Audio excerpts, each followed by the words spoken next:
Good morning, good afternoon, good evening, whatever time you are watching, ladies and gentlemen, welcome back to another episode of The Roundtable on the Full Frame Kicks channel. And tonight we are here with a very special guest, as always. I'm going to let him introduce himself fully, but I am going to say welcome, Luke, to the show. Thanks for coming on board. We have Luke from Bespokes and Restorations. Hello.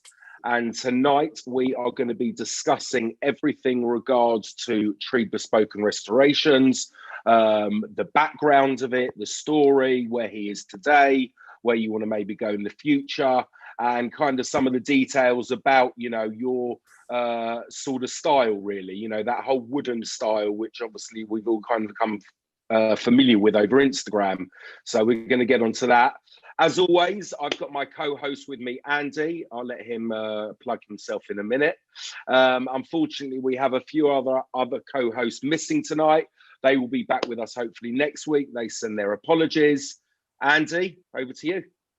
Hi, it's Andy Wilson, the Sneakonomist.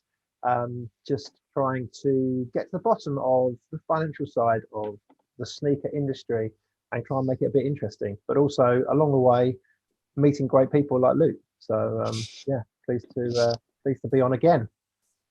Indeed. So Luke, over to you, please. Plug yourself. Hello. Say hello to the audience.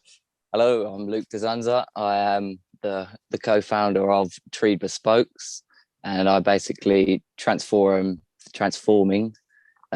wood into like a fashionable artwear. So making wood as a wearable art form.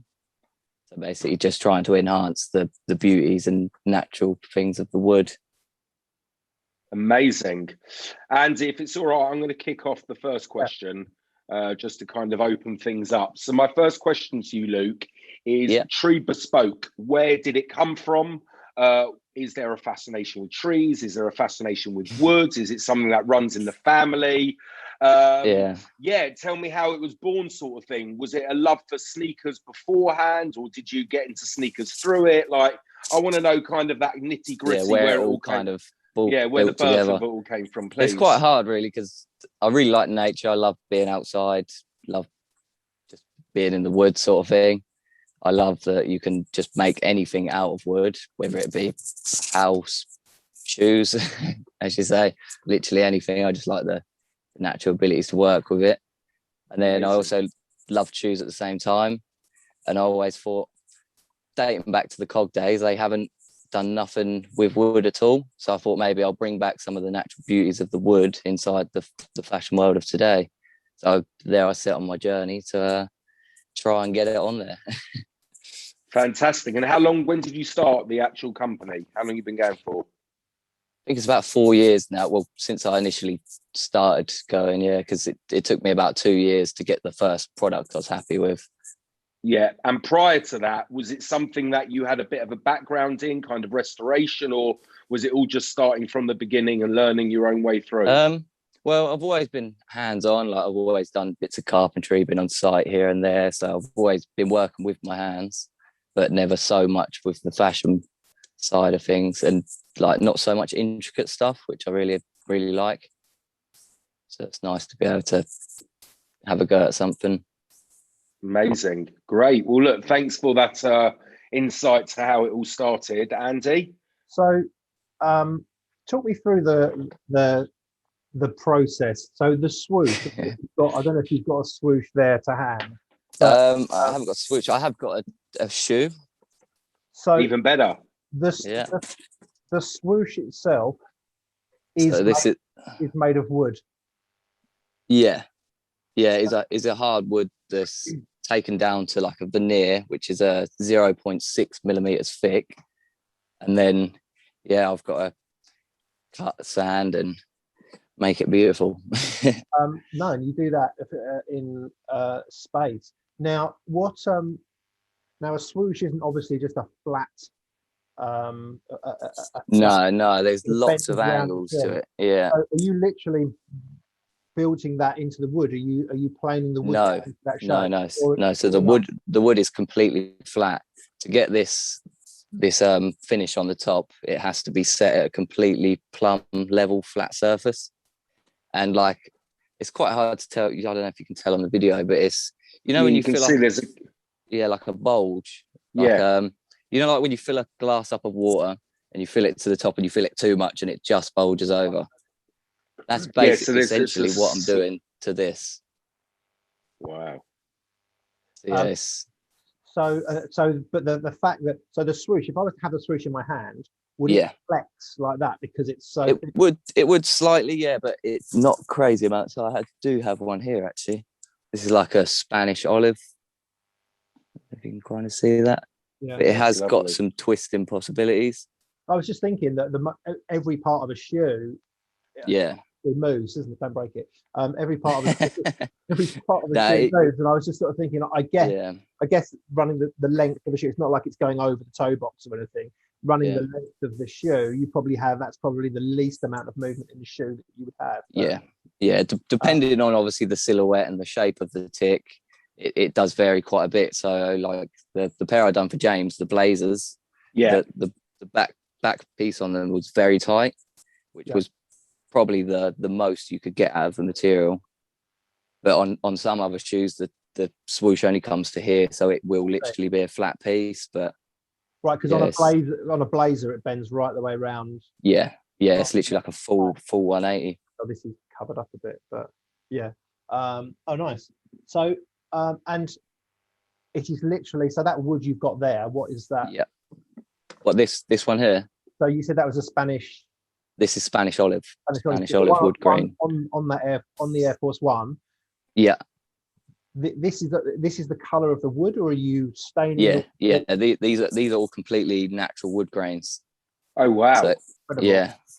So what you've done, just put like a finish on it, like a varnish sort of thing. It's an epoxy. It's an epoxy coat. Okay, I'm with you. Almost like a glass like finish, so it will shatter if you do hit it. Oh, really? It's very crack. Yeah. Funny enough, that was going to be one of my questions. What is the durability on them when you're wearing them? Look, I'm guessing. Look, it depends on your customer. Obviously, there will be certain people who wear them all day, every day. But then a shoe like that is kind of more a special shoe to wear out. So I suppose you're not going to wear it as much for it to break.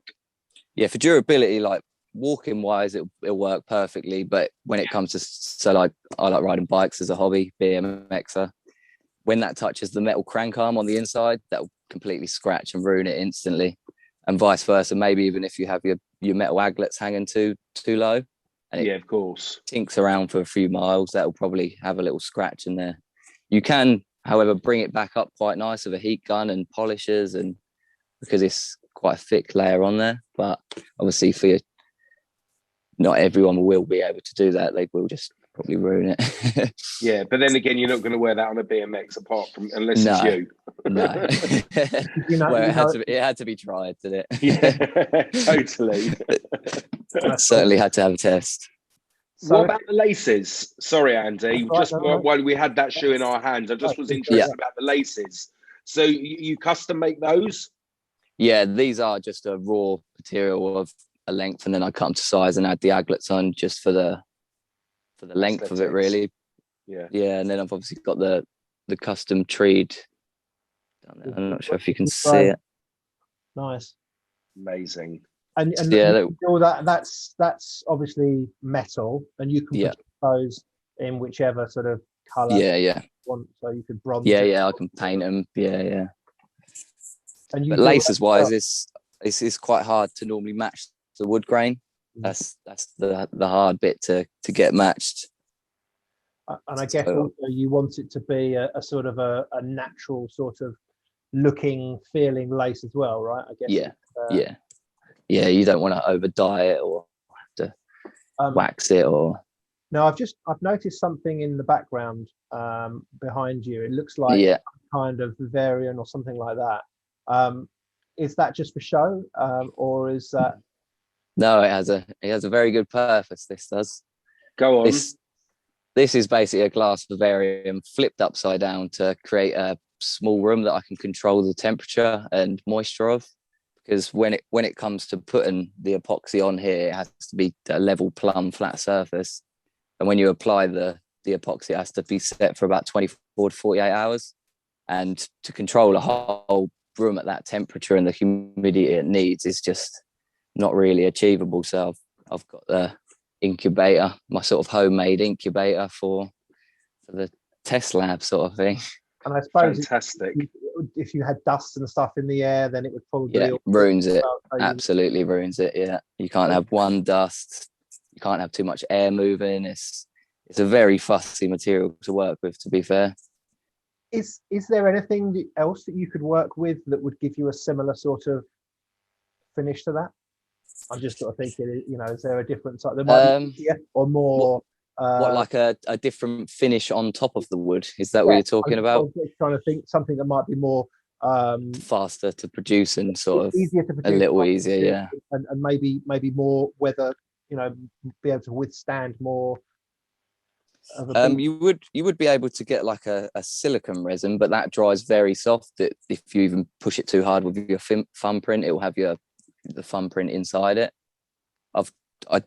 Because when I first started doing these, I thought I'd literally be able to shape a piece of timber, put a bit of varnish on it, stick it on my shoe, and that would work. But it did not go that way at all. So I was there with varnishing it every night, coat by coat, trying to build it up to get this nice thick layer, and that just didn't happen. And then I even tried like French polishing this little tick, and then I tried different spray lacquers. But to get the build up like this, that is the only way I've come across so far.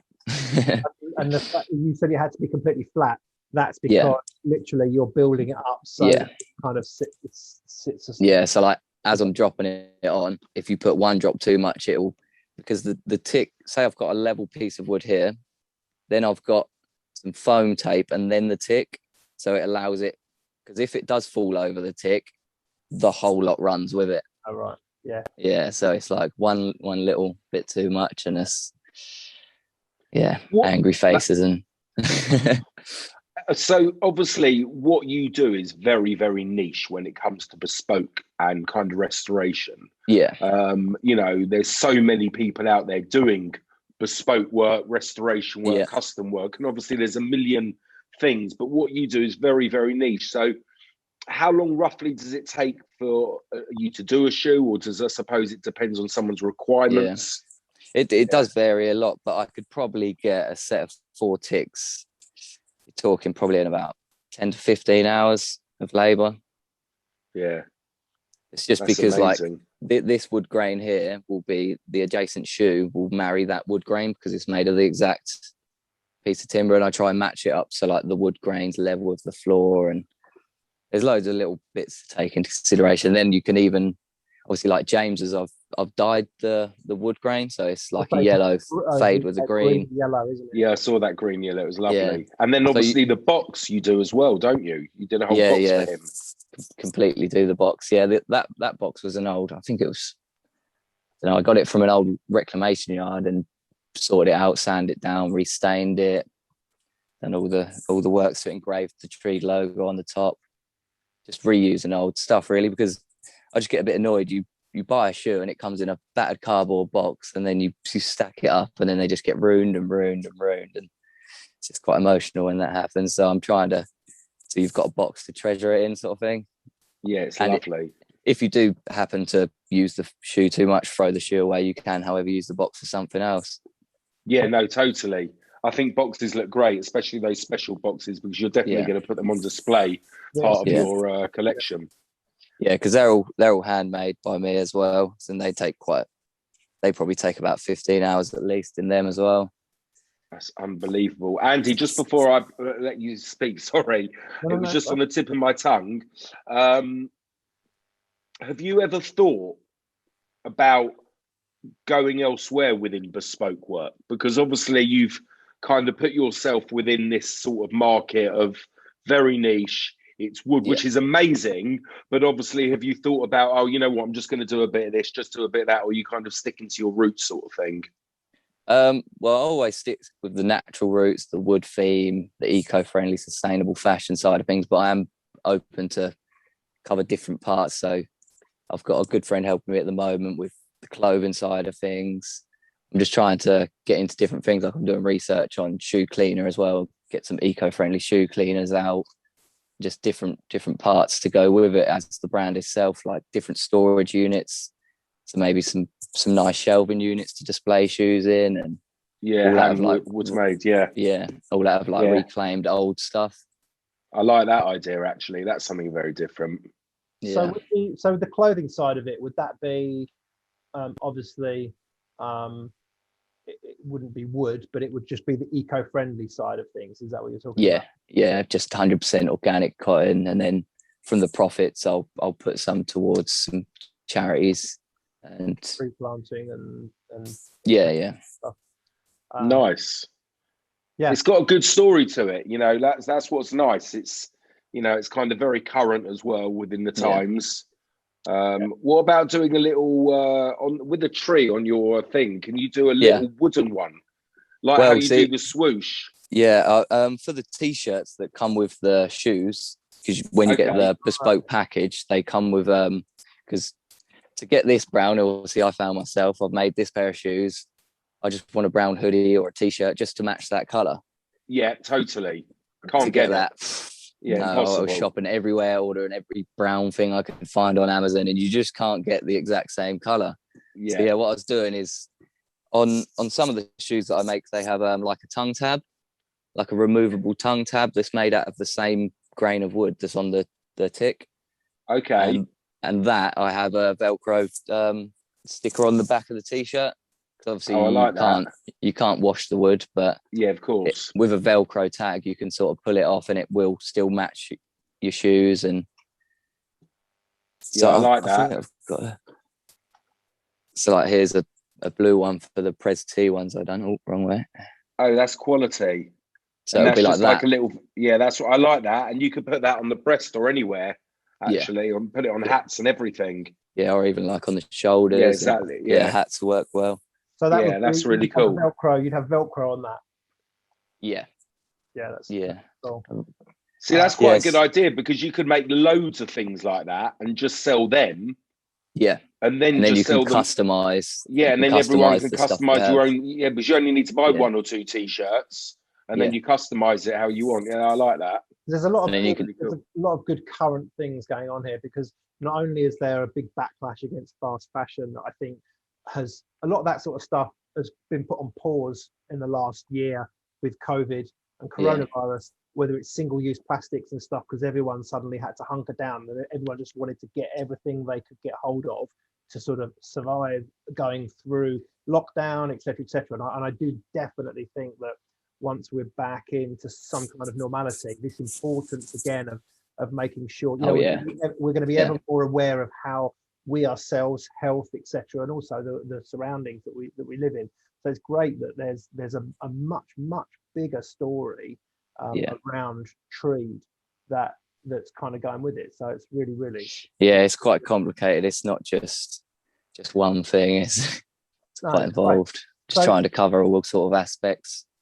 Yeah, definitely. So can I move it on to restorations?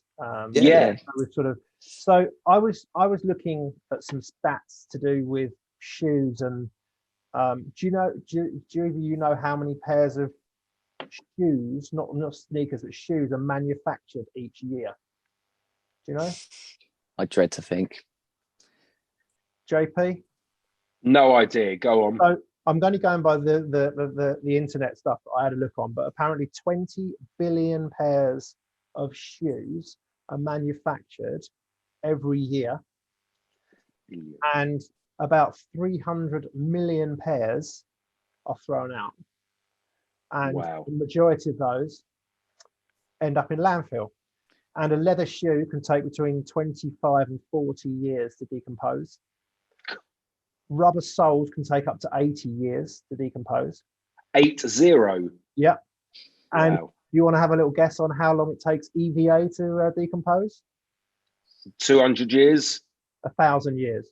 I don't quite know how they know that yet, but anyway, apparently it's 1,000 years. There's someone watching it at the moment still waiting. So I guess I want to just get they're just mind-blowing numbers. Yeah, but crazy. With your restorations, Luke, is it the fact that, I know you touched on it before, you're a BMXer, I know you're a very good freestyler. Well, I've seen some of your stuff on your other account.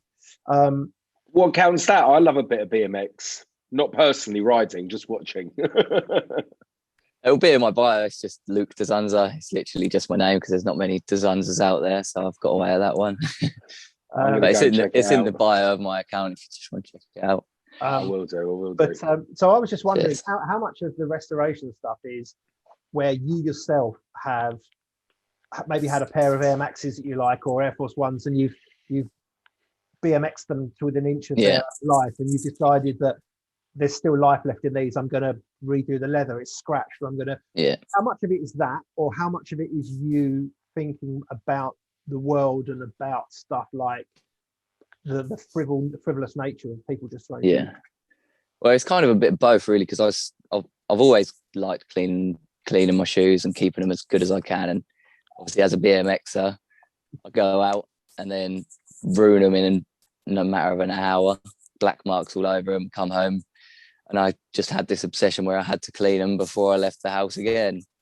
And then obviously you just keep doing it and doing it and doing it. And then when I was back BMXing to start off with, I only sort of had one pair of shoes at a time. So it wasn't like I could just put them in the closet, wait till the weekend to give them a good clean up and then do that. So you had to keep on top of it.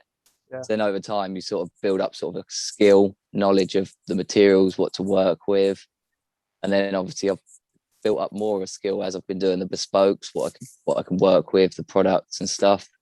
And then I thought it'd just to be a waste not to be able to revive shoes, because say when mine get damaged, I make them look new again, and people are like, oh, how have you still got them shoes? It's like, because I've put some work into them. It's not an easy thing. And a lot of people, they see their shoes dirty, they see them scratched, and they think that's just rubbish. Yeah. And it's not at all, really. So so what's the typical process for restoring a shoe? So if someone was to give you a shoe 15 years old, it's been pretty beaten, no holes in it or anything like that, because obviously there's a certain level, obviously, when it's kind of past its its life. Where do you start? Where I start is just a deep clean, complete deep clean, soak it through, all depending on the material, soak it throughout and bring it up as best as I can with the clean. And then unfortunately make it look really ugly and pull out the acetone and sort of get to work. But obviously that depends on the shoe materials itself and what state it is in. So, I mean, I've seen some of the stuff you've done. Hopefully we're going to be able to get some pictures up now whilst we're doing to be able to definitely. Some of the work, Luke, that you've done, I think it was Air Max 90 or Air Max 1s where you've literally, like you say, stripped the midsole down, repainted it, and just redying the suede and stuff like that. It is just phenomenal. Oh, is that the grey pair? Yeah, I think with the burnt suede that I sort of wore for work for sort of like 6 months. Yeah. I don't think I've got them to hand, but they're about somewhere. And I guess also if you're messing around on the bike for a fair amount, it's not like you're walking them for miles and miles and miles. So actually you might find that the outsole is probably still solid, less of a beating than the rest of the shoe. Yeah, you will find that. It really is unbelievable. So how long would a sort of a standard restoration take? Again, it is so hard to judge, but just say judging it on a plain white pair, you're probably talking about, unfortunately I can't do all the process at once because obviously you've got to clean it, you've got to let it dry, you've got to prep it, probably about 4 to 6 hours. I reckon I could get that pretty quick. If it's all block coloured, there's no sort of details in it. Yeah, of course. What about scratches and things in leather? Scratches are a bit more time consuming, as you'd say, because you've got to make sure you've brought it back, you've got to take it back to the suede, and yes, especially if it's a deep gouge, you depend on how deep, it might be a game over situation, or you change the actual whole leather piece itself, or go over the top, or depends what they're after, really. You restitch stuff, so I know you take swooshes off and then you put your wooden tree swoosh on, but let's just say you were doing something else. So okay, here's an example. So if you're changing the swoosh and you undo this part here, do you then stitch that back down, or do you have to glue it down? I'd glue it down, but I'd flip it upside down and then thread for all the things. So stitch it, but to air basically. So the thread is still back into the holes. I see, and then glue. And then, right, okay. But depending on the one, because say like James's, I stitched the pull tab. I done like a green and yellow satin pull tab at the back to match the swoosh. Yep. That all needed stitching in. So you had to cut all the back out, stitch it in, and that was quite a pain. But so I don't do too much stitching. Yeah. I suppose a certain amount of stitching needs to be done when maybe the shoe's completely flat, right, and it's not fitted onto the. Oh, it's a shame we've not got Leon on here because he would be able to. I'm sure. Yeah. Do that in depth. But I guess a lot of the stitching work is done before it's molded onto the. Yeah, a lot of it is hidden, so it'll be stitched like this and then folded over, and then you're left with that. So you can't really work with much. Yeah, I mean it's. But I'd say that the pictures I've seen of the stuff is it really is incredible. I guess. What about things like swapping out midsoles? Swole sops I haven't messed with at all yet, just because the fact I haven't actually had two shoes where I've never come across a shoe where the shoe's been damaged enough to retrieve the midsole. It's normally the other way around. Right. And I'm a bit heartbreaking to buy a new pair of shoes and rip the soles off. I just don't think I could actually do that. Maybe in the future, if I find a pair that's second hand and they've got a good midsole on and the damaged uppers, and I think I could swap a silhouette round and make it work, I'll definitely give it a go. But I'm pretty sure. Sorry, I saw on your on one of your posts that you were going to charity shops and stuff like that, where you were sort of going out and picking up some stuff. How I mean, do you manage to find many gems there, or are they? I've found a couple of gems. I found an Air Max 1, the anniversary blue pair. I found them for, I think they're £15, which I'm still working on. And then I managed to get a pair of Air Force Ones, just standard white ones. They're £5. Happy days. Which is really handy. And they're actually here because I took them on a bike ride and got them really dirty. And then I've put them in this to display how much you actually can bring back the shoe. Hang on a minute. Sorry. Hang on. Let's just get something straight for the audience. Yeah. First of all, is that a pair of shoes, as in these same pair? Yeah. Yeah. These were exact same pair. I've got all the photos previous. These were worn as work shoes and on a bike ride. So you've got various paint stains, glue marks, dirt. Were these the ones you bought in the charity shop? Yeah. So I brought them and they were quite good condition. They had a bit of yellowing on the soles, but then I literally wore them for work and ruined them to pieces, as you can see there. Yeah. And then I've blinged one back up and cleaned it and painted it, and that literally looks brand new. So these are going to go on display in a couple of local barber shops around the area, just to sort of advertise, and they've got business cards. And I love that, because obviously someone sees that shoe at home and they just want to chuck that in the bin, but they don't realise that it can come back to that. Especially that's an amazing. I like the shoe. It's I would say it's probably easier to bring back than quite a few other styles, right? Yeah, it's a real rigid sole and it is good to work with, but the Air Max 90 soles are nicer to paint. I'm given that because you can take them back to the raw rubber, whereas their raw rubber is actually white. So there's different stuff you can get away with that. Like you can use like an Angela Soul Bright, which is like a bleach that you paste on, you leave in the sun under like a SRAM wrap, and that sort of bleaches it back to its original color. But if you're to do that with a Air Max 90, it'd probably just melt the soles off.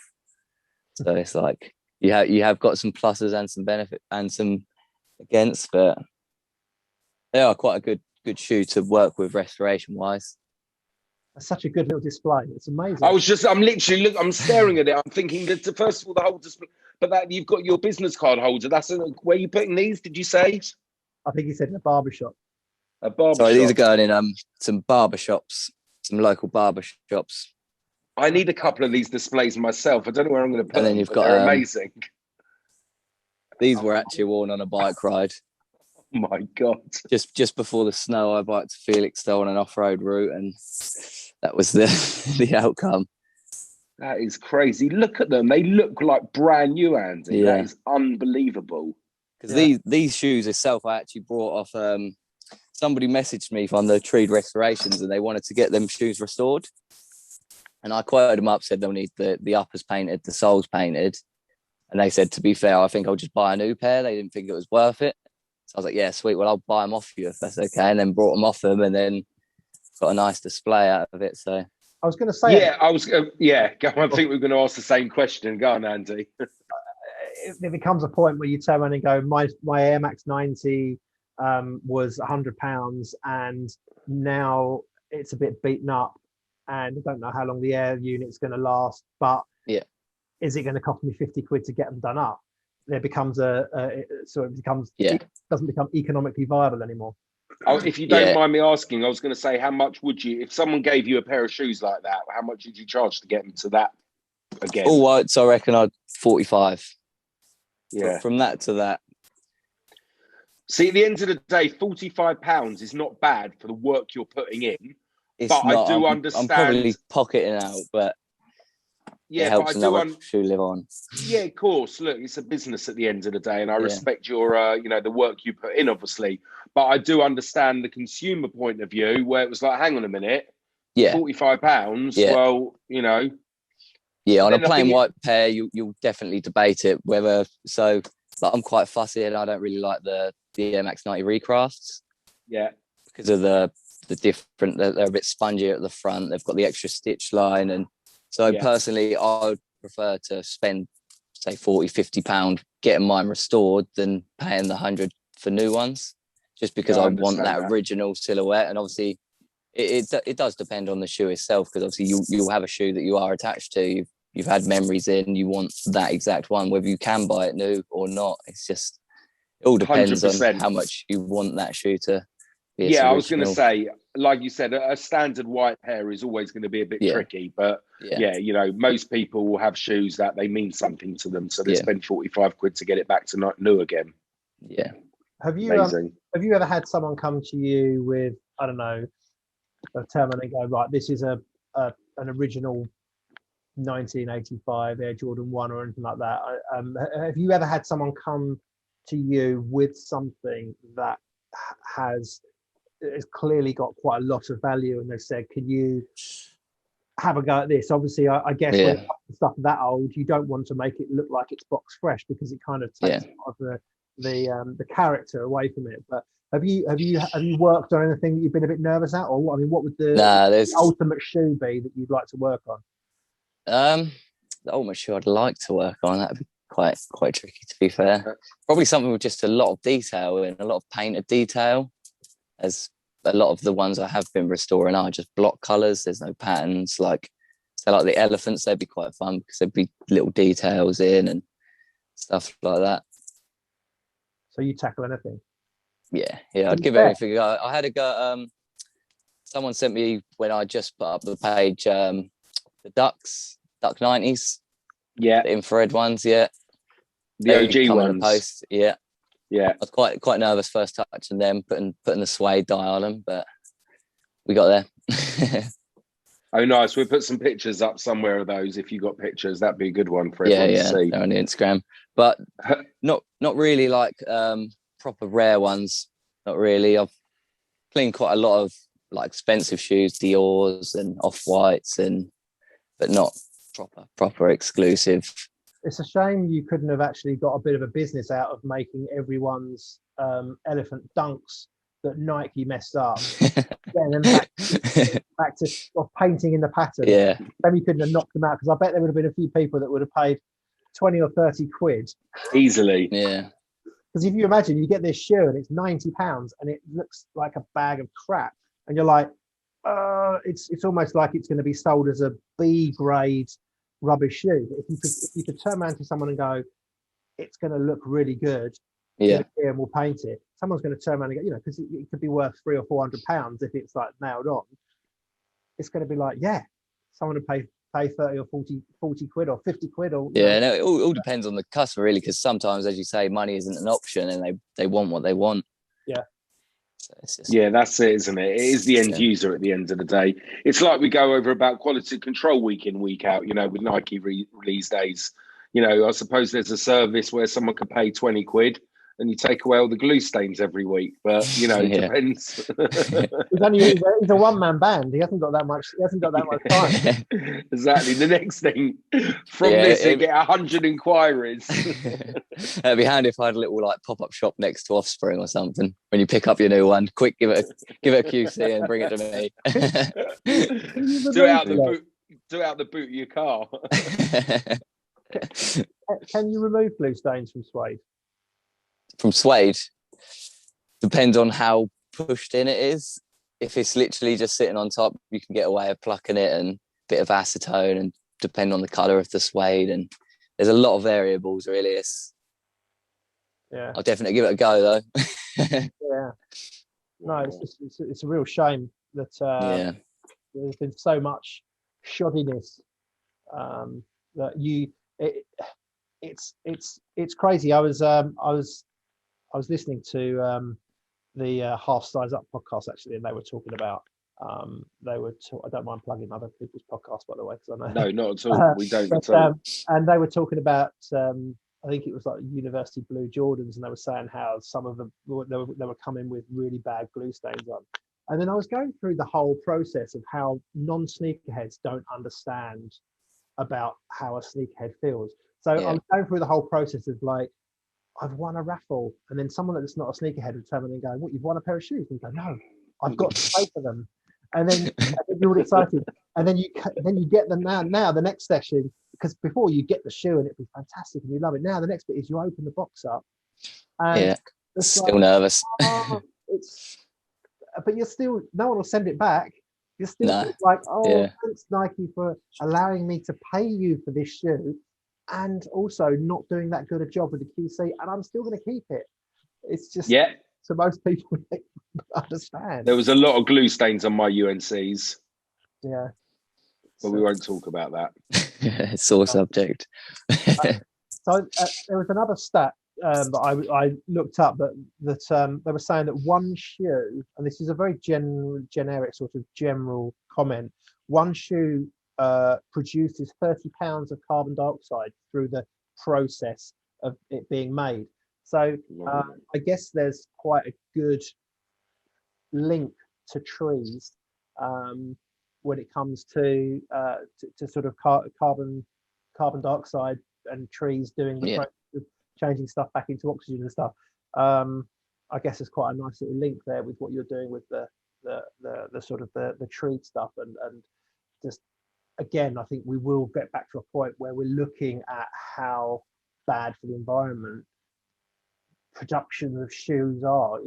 It's not just it's got to change, really. The shoe sits there and rots away once on a landfill, once it's been smashed into the ground or whatever, but it's actually from the beginning of the process when they're making it with the chemicals and the glues and the paints and the rubbers, and coal-fired power, not power stations, but how all these heavy plants work right the way through to the end point where it's just potentially chucked in landfill. But then aren't Nike and Adidas already trying to do something about it? Because they're obviously got the space hippies, the NRGs, that sort of stuff. Yeah, Adidas have got a lot of stuff out now, so they're trying. Like Rome obviously wasn't built in a day, and to tackle that problem is going to take a lifetime, though. Sure, I mean, there's a lot of stuff being done at the moment by businesses to become carbon neutral by certain date, and we're all talking going to be carbon neutral by 2030 or 2050. You've got these oil companies, airlines are even saying they want to become carbon neutral, which it's beggars belief how they're actually going to get there. But I thought it sort of brought it quite nicely on with Adidas and the Futurecraft Loop, with regards to them creating that shoe that is completely recyclable. I've thought about it quite a lot, and it's a great idea, but for a shoe collector, it's not really, because we're not going to want to throw them away. You're not going to turn around and go like, oh, here we go, there, just cycle that, and it's not going to. But love how you pulled out the Travises there, by the way. It was just the first one, but I guess for it works very well for a lot of the day-to-day users of shoes. You know, again, we are a very small minority of people that collect shoes and stick them and display them or keep them in the boxes and but wear them, you know, wear them all, etc. Like I do, and like I'm sure we all do. But for people that are using sneakers, trainers for training in and running, etc., I guess it's very good if you go through 3 pairs of running shoes a year to be able to give them back and almost subscribe to a service where you can take them back at any time. Then yeah, I think it's really good. Yeah, I think a lot will change. I think he's going to completely flip round. Yeah. They should bring out. Did you see that thing I done for that night competition? The interchangeable shoes. I did. Yes, I did see that. Yes. Run us through that quickly. What you did. Yeah. Well, basically, actually, I've got it here. If you just let me reach out a second. Yeah, cool. Let's go for it. Ruining his display. I love your display. It's so different to anybody else that kind of comes on, because it looks like the Natural History Museum behind you. It's because I've got this case as well, which is another. Yeah, but it's just all like the wood and everything. Like it looks like taxidermy and stuff. Stuff an old pair of trainers. But it's just different, because you never associate kind of the sneaker with that kind of vibe, and it's different. It stands out. I love it. Yeah, I've never really seen the two come together. That's why I've sort of tried to make it happen. Definitely. But yeah, basically, I wanted to create a shoe where every piece of it is changeable and made out of a recycled, sustainable material. So basically, my idea was you get one silhouette. So let me just take it apart a second. It still takes apart. So you have this.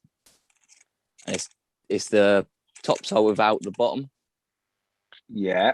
And this would be made out of like a recycled inner tube.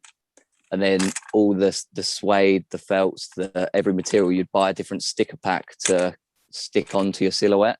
So I'm with you. And then the soles are interchangeable. So obviously this is just a little display.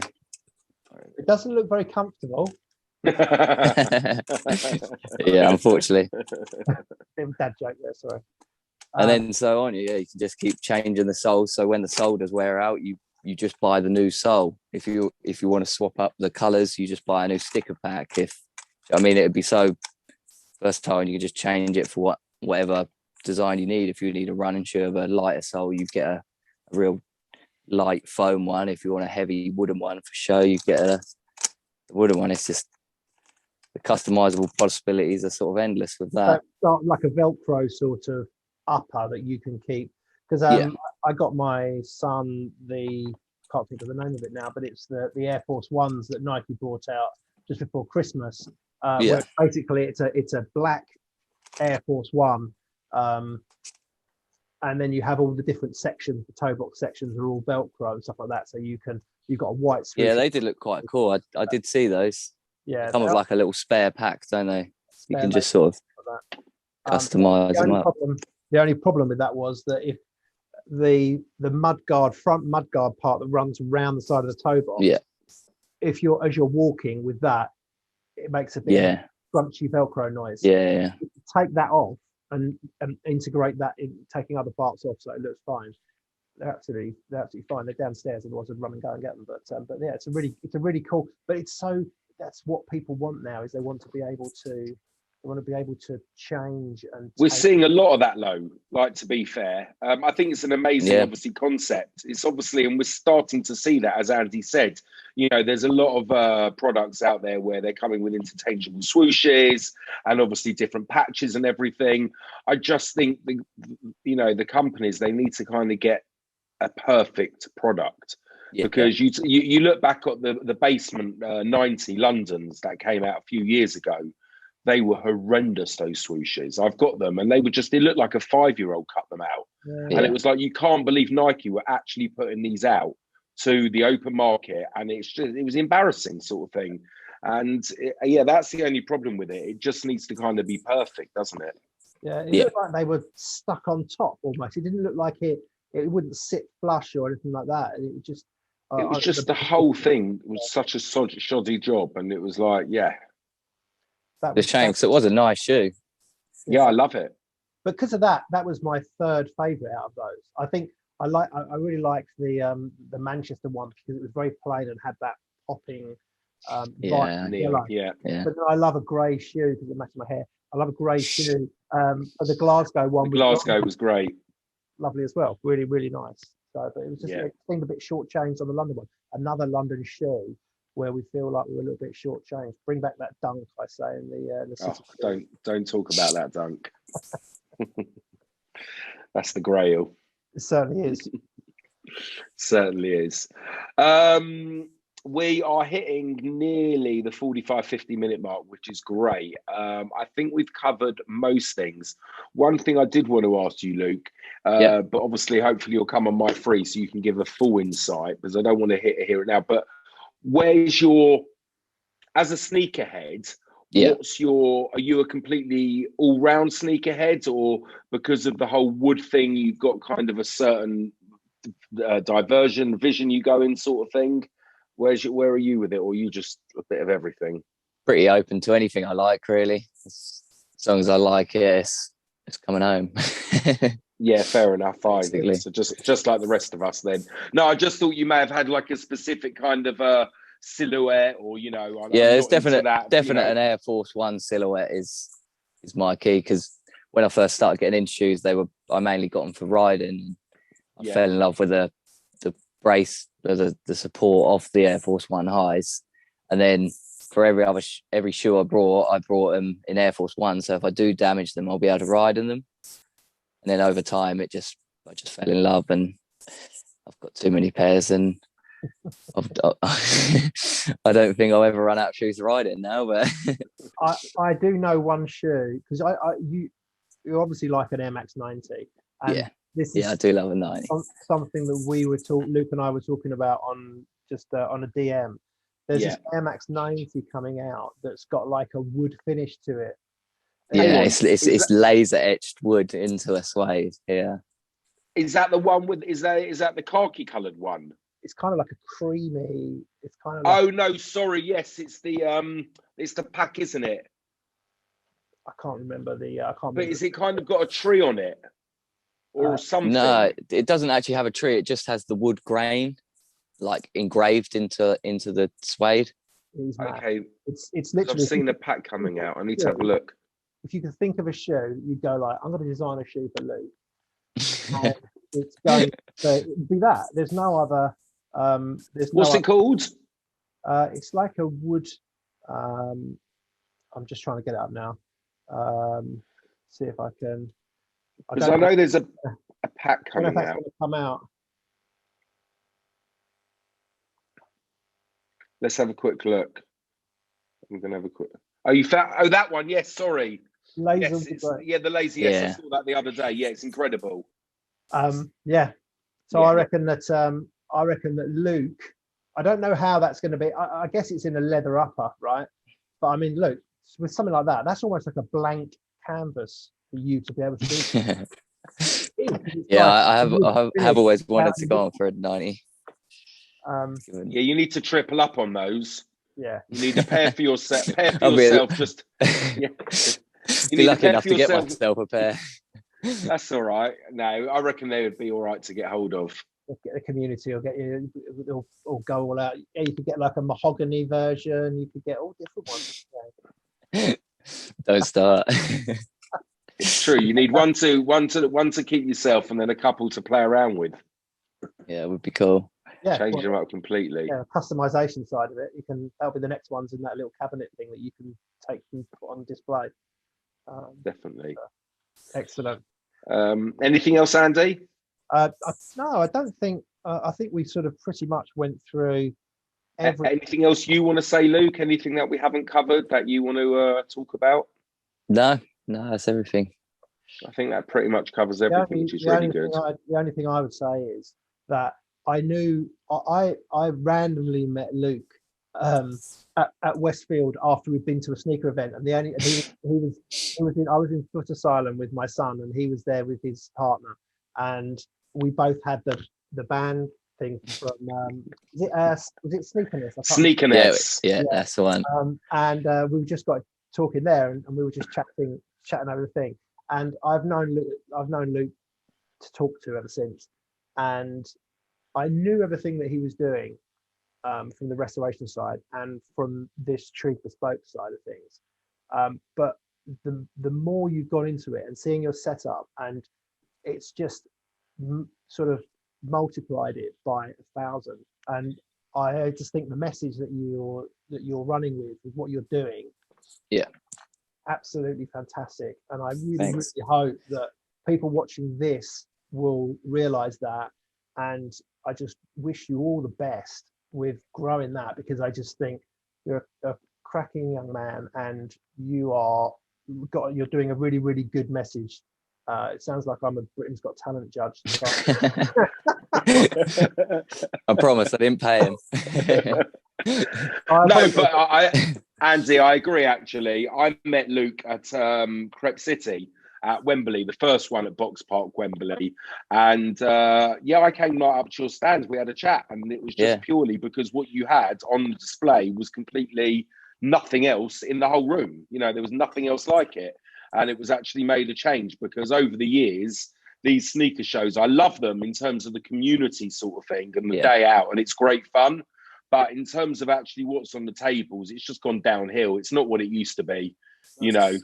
Yeah, I was expecting to see a lot more customizers and creative people there. It's a lot of resellers are just booking up the tables, and it's the same shoes on every table. That's the problem. Yeah. The original Crep Cities back at Truman Brewery, I don't know if any of you went to them. They were great because that was the old days where it was like before Instagram, and every shoe would have some old stuff on it, and you could pick up some really good deals. But yeah, unfortunately, most of it now is just literally resellers selling off-whites. Yeah. Well, hopefully there'll be a few more others like me, and hopefully we can sort of try to bring it back. But no, definitely. But like Andy said, I wish you all the best with everything. Andy, anything else before I do an outro? No, I think so. I think we've had a very good chat, and like I say, I think I've said everything I needed to say. Fantastic. So, as always, Luke, thank you very much for your time. Thanks for coming on. It's been really exciting. If any of our viewers want to get in touch with Luke and have a project or something for him to work on, we're going to leave all his details down in the description. Luke, plug your IG again quickly. It is Treed_Bespokes. That's my main one. I do have the Treed restorations as well, my main one, but the Treed Bespokes is the one to go to. Fantastic. So go and check that out, guys. As always, please help the channel by liking, subscribing, hit that notification bell. We will be back very soon with another episode of The Round Table. As always, I'm your host, JP Kicks, host of The Round Table and host of My Three. Luke, you're going to come on My Three very soon. My co-host, Andy, the Sneaker Dog, Sneaker Economist. Luke, thank you very much. Thank you. I think I've said everything. Good night. Thank you very much. And we will see you all soon. Take care. Bye. Hello.